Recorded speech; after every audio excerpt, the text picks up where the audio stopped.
Chaucer had given birth to a language which was wrapped in the closet of darkness. He enlivened this language by writing for layman and addressing common man.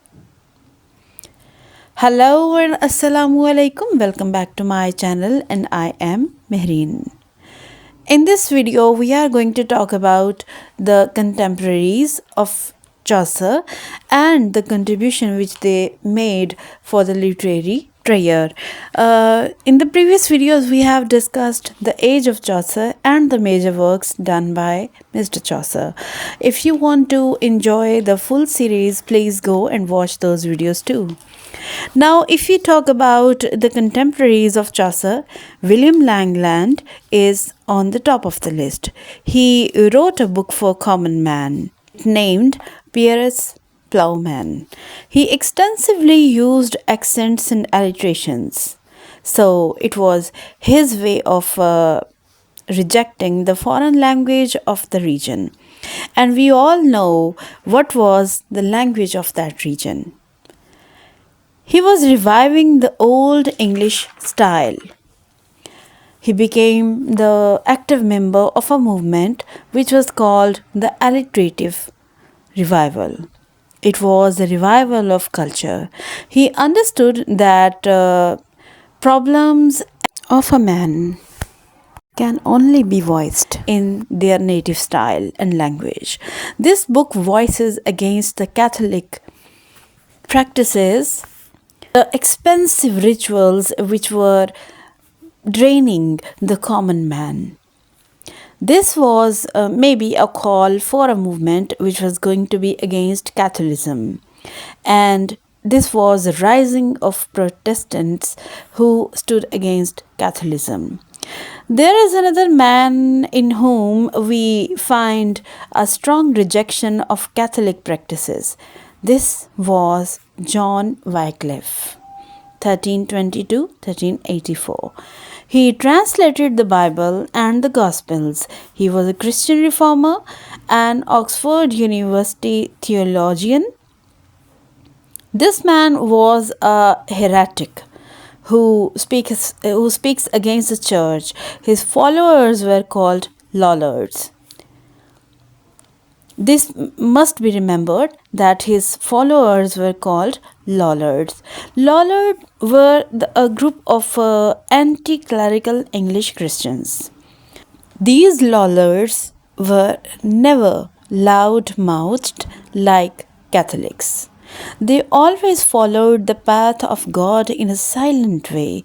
They were not vociferous. That is the reason they are called Lollards.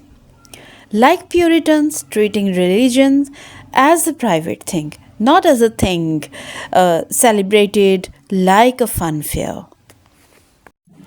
In the year 1356, an extraordinary book appeared, The Travels of Sir John Mandeville. It is a collection of stories and adventures, and it carries adventurous tales. We came to know about the name of the author from the prologue of the book. It could be a pseudonym because not much information about the author is found. The author identifies himself with John Mandeville. This book is important in a context of knowing about the culture, ideas, lifestyles, and notions of the people of that age. It is a kind of mirror to that diversified social standards of contemporary life. This book has been translated into so many versions in so many languages. The fourth writer of that age is John Gower, 1330-1408. He wrote in French, Latin, and English. On your screens, you can see the literary work which he had done in French, Latin, and English languages. The literary work which he did in English language was Confessio Amantis. It was a long poem and it contained almost 112 stories. John Gower was a court official and a poet as well. Mostly he wrote on courtly love. Now, you can understand that these writers wrote from different social standings in a different style, especially in a nation which is threatening by pandemics, wars, and rising revolts. We still have such a medley of literary works. So, at the end of the video, if you feel good enough, please subscribe and turn on the notification icon because I really want to stay connected with you. We will be meeting next time with the next chapter talking about the age of revival, the real age right before the Renaissance. Till then, bye from me. Thanks for being connected and staying with Mehreen for such a long time.